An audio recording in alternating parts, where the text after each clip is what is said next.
Hello again, my friends. I have a new story to read for you. This is Dr. DeSoto, and I believe that you all have your own copy of this at home. So if you want to get this out, you can read along with me.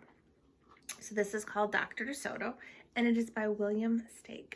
And this is one of our Scholastic books, so we want to thank Scholastic for giving us permission to share this on our YouTube channel. So as we start to read this, I want you to think about the characters that we have in this. Think about what the characters, what you can learn from them. Dr. DeSoto, the dentist, did very good work. So he had no end of patients. Those close to his own size, moles, chipmunks, etc., sat in the regular dentist chair. Larger animals sat on the floor, while Dr. DeSoto stood on a ladder. It's interesting, isn't it? I couldn't imagine my doctor standing on a ladder trying to fix my teeth. For extra large animals, he had a special room. There, Dr. DeSoto was hoisted up to the patient's mouth by his assistant, who also happened to be his wife. So look at this. There's Dr. DeSoto. There's the animal, and he's got this whole thing rigged. That's hysterical. So silly. Well, Dr. DeSoto was especially popular with the big animals. He was able to work inside their mouths wearing rubber gloves to keep his feet dry, and his fingers were so delicate that his drill so dainty that they could hardly feel any pain. Being a mouse, he refused to treat animals dangerous to mice, and it said so on his sign. When the doorbell rang, he and his wife would look out the window. They wouldn't admit even the most timid-looking cat. One day, when they looked out, they saw a well-dressed fox with a flannel bandage around his jaw. "I cannot treat you," Dr. DeSoto shouted. "Sir, haven't you read my sign?" Oh, the poor fox looks like he's hurt. "Please," the fox wailed, "have mercy. I'm suffering." And he wept so bitterly that it was just painful to see. "Just a moment," said Dr. DeSoto. "That poor fox," he whispered to his wife. "What shall we do?" "Let's risk it," said Mrs. DeSoto. She pressed the buzzer and let the fox in. Let's pause here for a second. Do you think the fox is going to be sneaky? Think the fox is going to do something, or does he genuinely just have a toothache? What do you think? Well, he was up the stairs in a flash. That means he got up there lickety-split very quickly. "Bless your hearts," he cried, falling to his knees. "I beg you, do something. My tooth is killing me." "Sit on the floor, sir," said Dr. DeSoto, "and remove the bandage, please." Okay, he let him in. Everything seems okay right now. Dr. DeSoto climbed up the ladder and bravely entered the fox's mouth. "Wow," he gasped. The fox had a rotten bicuspid and unusually bad breath. "This tooth will have to come out," Dr. DeSoto announced, "but we can make you a new one." "Just stop the pain," whimpered the fox, wiping some tears away. Despite his misery, he realized that he had a tasty little morsel in his mouth, and his jaw began to quiver. "Keep open," yelled Dr. DeSoto. "Wide open," yelled his wife. Uh-oh, this could go bad.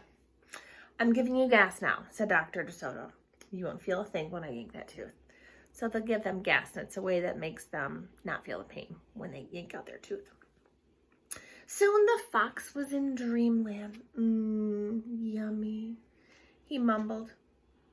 "How I love them raw, with just a pinch of salt and a dry white drink." They could guess what he was dreaming about. Mrs. DeSoto handed her husband a pole to keep the fox's mouth open. How smart. So if you've got the pole that keeps his mouth open so he can't shut it and he can't eat Dr. DeSoto. Smart lady. Dr. DeSoto fastened his extractor on the bad tooth, and then he and his wife began turning the winch, and finally, with a sucking sound, the tooth popped out and hung swinging in the air. "I'm bleeding," the fox yelped when he came to. Dr. DeSoto ran up the ladder and stuffed some gauze in the hole. "The worst is over," he said.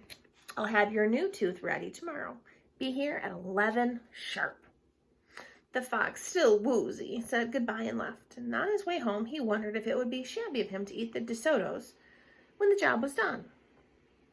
That doesn't seem very honest, does it? Our fox isn't showing very good integrity. If he's going through and after he gets his teeth all fixed, he wants to eat them up. Not very good. Well, after office hours, Mrs. DeSoto molded a tooth out of pure gold and polished it. Raw with salt indeed, muttered Dr. DeSoto. How foolish to trust a fox. He didn't know what he was saying, said Mrs. DeSoto. Why should he harm us? We're helping him. Because he's a fox, said Dr. DeSoto. They're wicked, wicked creatures. Well, that night, as the DeSotos lie awake worrying, should we let him in tomorrow? Mrs. DeSoto said. Once I start a job, said the dentist firmly, I finish it. My father was the same way. But we must do something to protect ourselves, said his wife. So they talked and talked until they formed a plan. I think it'll work, said Dr. DeSoto. And a minute later, he was snoring. The next morning, promptly at 11, a very cheerful fox turned up. He was feeling not a particle of pain. When Dr. DeSoto got in his mouth, he snapped it shut for a moment and then opened it wide and laughed. Just a joke, he chortled. Be serious, said the doctor sharply. We have work to do. His wife was lugging the heavy tooth up the ladder. Oh, I love it, exclaimed the fox. It's just beautiful. Dr. DeSoto set the gold tooth in its socket and hooked it up to the teeth on both sides. The fox caressed the new tooth with his tongue. It feels good, he thought. I really shouldn't eat them. On the other hand, how can I resist? We're not finished, said Dr. DeSoto, holding up a large jug. I have here a remarkable preparation developed only recently by my wife and me. With just one application, you can be rid of toothaches forever. Would you like to be the first one ever to receive this unique treatment? Sounds very intriguing, doesn't it? I certainly would, said the fox. I'd be honored. He hated any kind of personal pain. You will never have to see us again, said Dr. DeSoto. No one will have to see you again, said the fox to himself.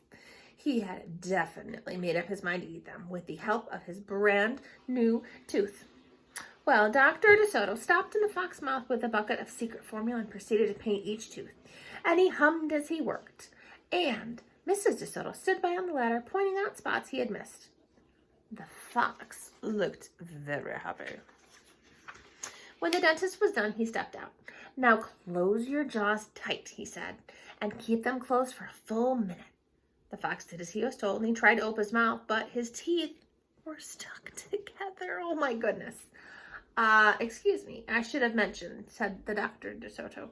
You won't be able to open your mouth for a day or two. The secret formula, you must permeate the dentine. But don't worry, no pain ever again. The fox was stunned. He was shocked and surprised, and he stared at Dr. DeSoto, then at his wife. They smiled and waited, and all he could do was say, "Thank you very much," through his clenched teeth, and he got up and left. And he tried to do so with dignity, to show that he was still proud of himself. Then he stumbled down the stairs in a daze. Dr. DeSoto and his assistant had outfoxed the fox. They kissed each other and took the rest of the day off. And that is the end. So that is a lovely story that you can think about being truthful and being honest. The fox wasn't very honest. He was being sneaky and tricky. But in the end, it's those little mice that outsmarted the fox. I hope you enjoyed it. I will see you soon. Bye, friends.